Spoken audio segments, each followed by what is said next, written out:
welcome back. This is the Work.Talk.Lift Podcast. Again, I'm your host, Joseph Lee, and today, for the second time, two-time champ, we have John Kang joining us again. Thanks for having me, man. Now, if you missed part one, which you shouldn't have missed part one, but part one was all about suffering through COVID-19. Now today, we'll have John Kang invited back, right? And we'll be talking about part two, which is overcoming COVID-19. Yep. We're going to dive straight into it, okay? We're going right into deep and dirty, okay? Let's do it. Deep and dirty, okay? Do it. So, getting right into it, so we heard the story of you going through all this suffering, and it just felt like everything was piling on top of each other, right? Yeah. You talked about getting your first panic attack, insomnia on top of like midterms, and everything just cramming down on you.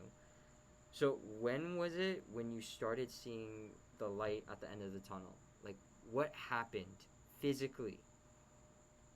Physically, well, I guess it happened after my insomnia. If you're talking about like the whole recovery process, it was definitely after my insomnia. And it was definitely after the whole rescheduling of finals. I became very motivated with being able to get the internship, being able to, at least that was the one that went well for me, but yeah, being able to take all my finals and then reschedule pretty much the hardest one. That's when I became really motivated, really driven. Yeah. So like you witnessed, like, so you're physically recovering, and then I guess people just giving you the time that you need. Yeah. Like, you really took advantage of that. And did that give you some kind of mental clarity, like you said, because it motivated you? Like, did you finally feel like the weights are off? Oh, definitely. For the longest time, I think it was like 2 months, but 2 months of probably the worst, number one, worst stress, just like the worst fears I've ever had, just all at once, just piling on. And yeah, once my professor mostly gave me the time that I needed, I became so relieved. Just because, number one, I think it was a 2-month sort of time so that I could adjust. So I wasn't really going 2 months full throttle into studying right after my insomnia, but I needed time to recover, and I think that was one thing that was really important with me recovering and sort of like the recovery process. Although I still do struggle with some stuff that I've dealt with prior to my insomnia. But yeah, it was the fact that I was able to, number one, recover and see that he was giving me another chance and that he was willing to work with me, that I felt even more driven.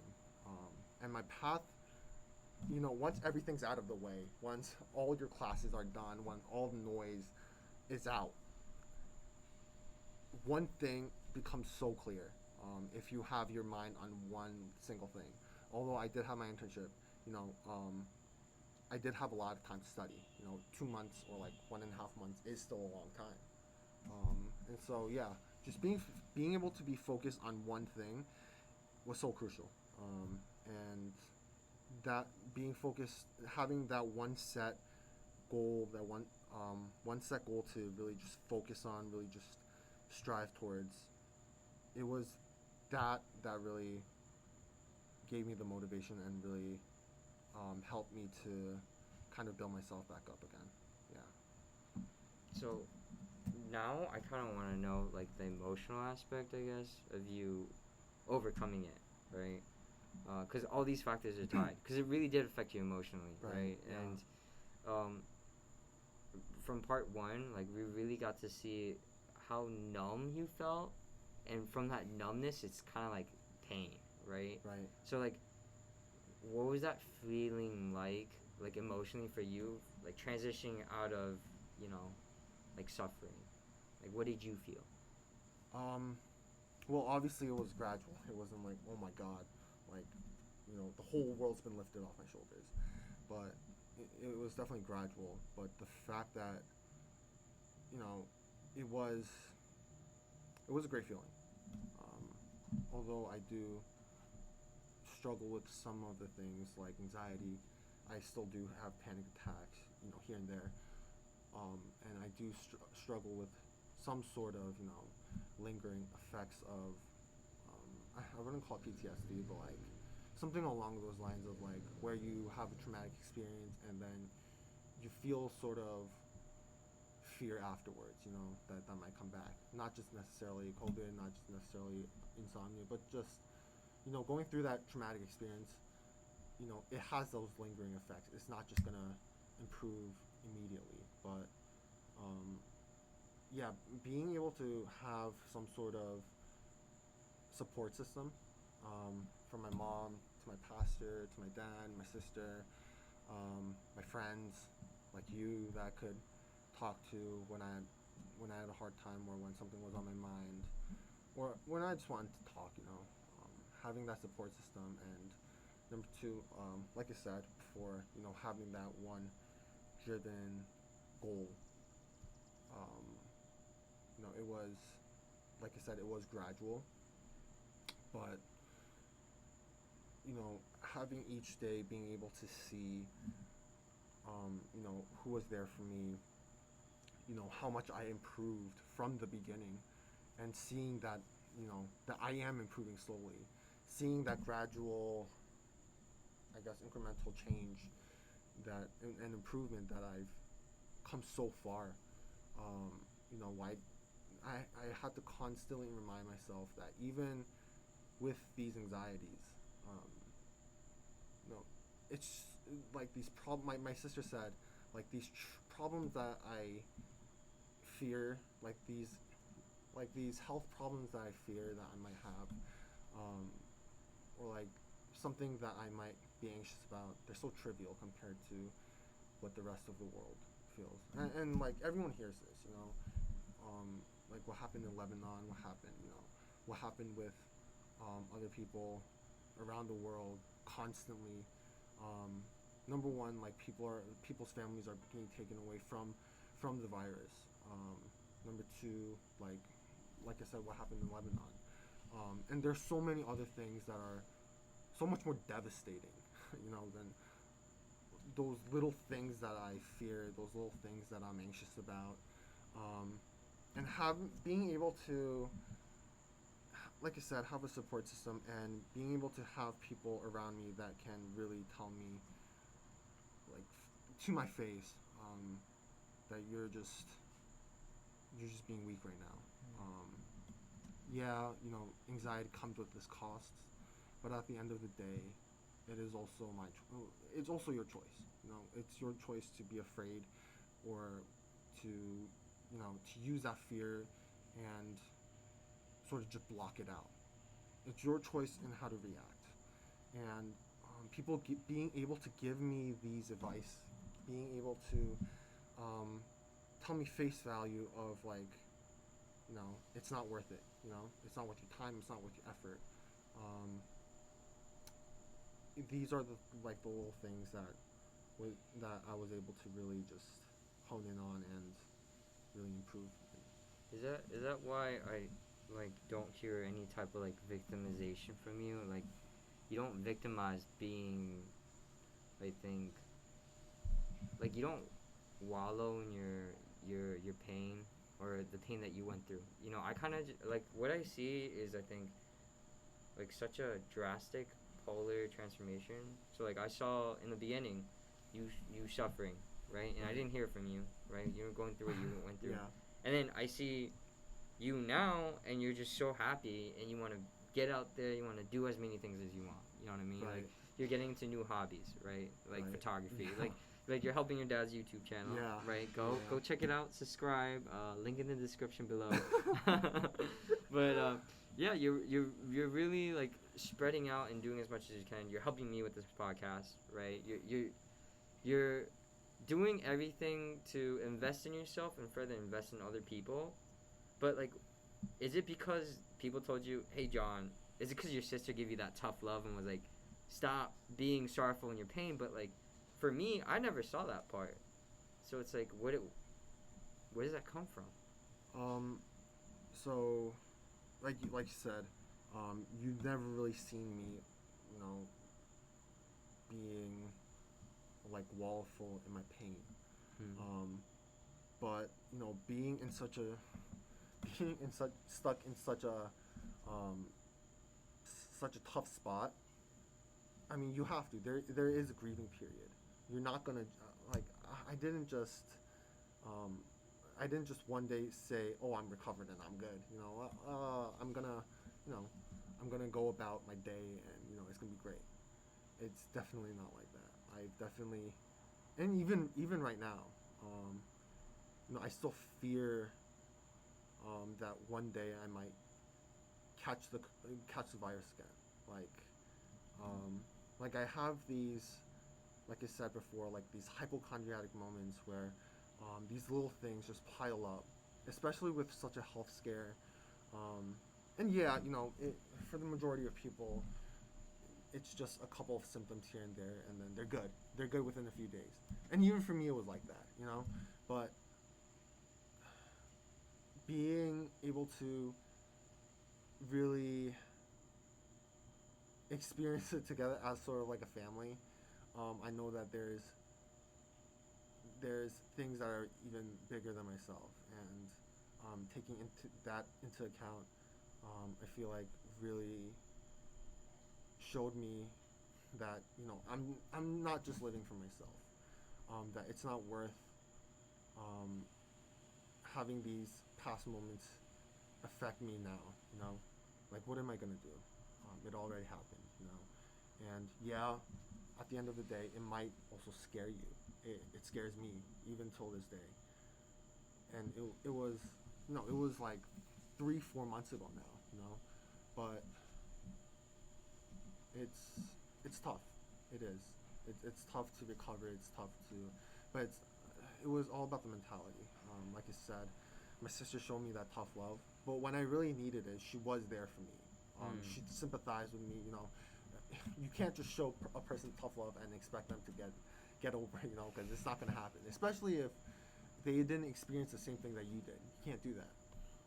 But at the same time, you do have to be loving. And that's exactly what my parents and my sister showed me. It was that tough love, but also being able to sympathize with me as well. My parents went through it, but they didn't necessarily go through the insomnia. But they were for the half of it, They were there for the half of it. And it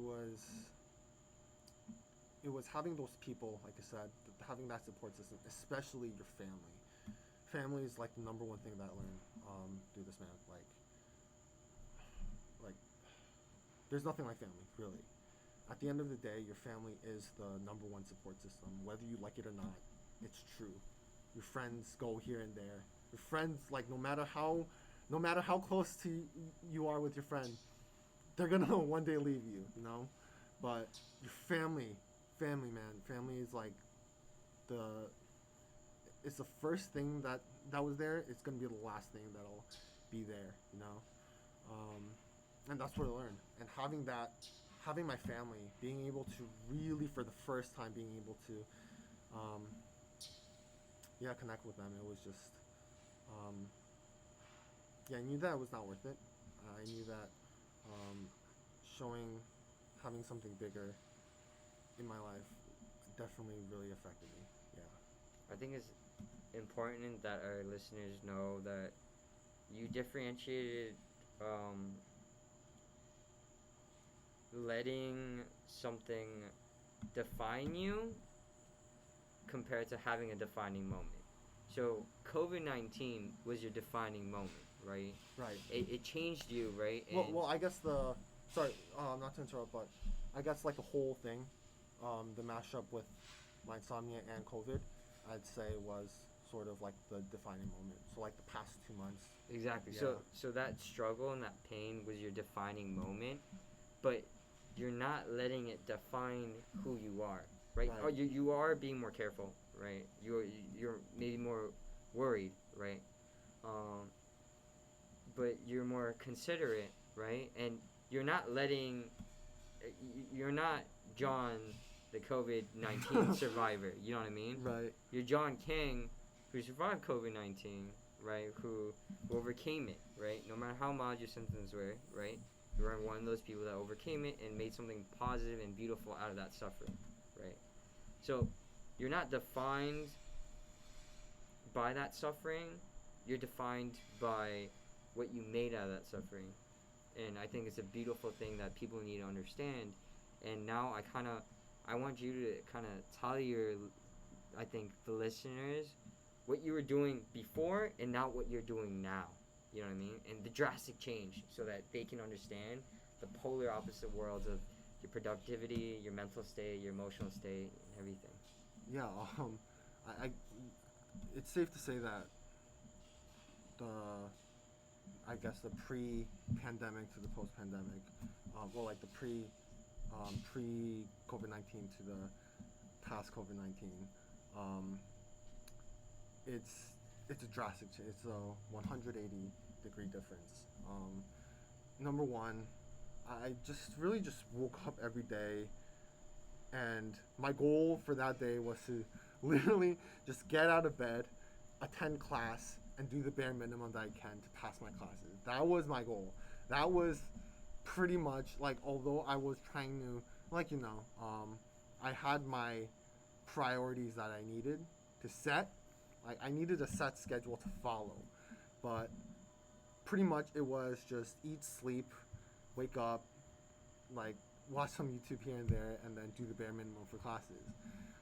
And that was it. That was pretty much my day-to-day, Monday through Sunday, and maybe like attend church, like, here and there, That was, like, my day. And for anyone listening, I'm pretty sure the majority of people could relate to that schedule. But post, I guess, after everything happened,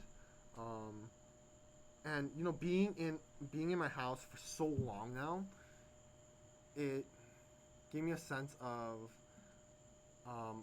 just setting aside time for family every night, setting aside time to pray, to sort of just be by myself as well, because that is also one very important thing that helped me to recover was just time by yourself, whether if it's meditation, reading, just watching a calm like YouTube video, or just like just whatever, just enjoy yourself is what I'm saying. And following just this very, number one, just being appreciative of just what's around you, because you definitely feel different coming out on the other side. And I guess just being able to appreciate, like I said, appreciate the people around me. I don't necessarily follow like a set 9 to 5 schedule, but what I do is I try to have these priorities every day, whether if it's family, whether if it's prayer, whether if it's work, whether if it's whatever it is. It's just, for me at least, it's having those priorities set here and there. Mine's family, mine's prayer, mine's self time by myself, and then obviously work. And then after that, it's just pretty much being able to be flexible. And I honestly think at the end of the day, for me at least, it was about flexibility and not really wasting my time just doing nothing. Because let's be honest, what are you doing? And that, for me, that was just finding my priorities at those moments and just honing in on them. And then obviously you can do what you want, but yeah, it's just, for me, it was just pretty much just that. Thank you so much for joining us again. We're excited to have you back. we're excited to finally finish the series and learn. Thank you so much, John Kang, for your time. Yeah, thanks so much. Thank you for being a beautiful person. I love you. Alright, guys. Thank you so much.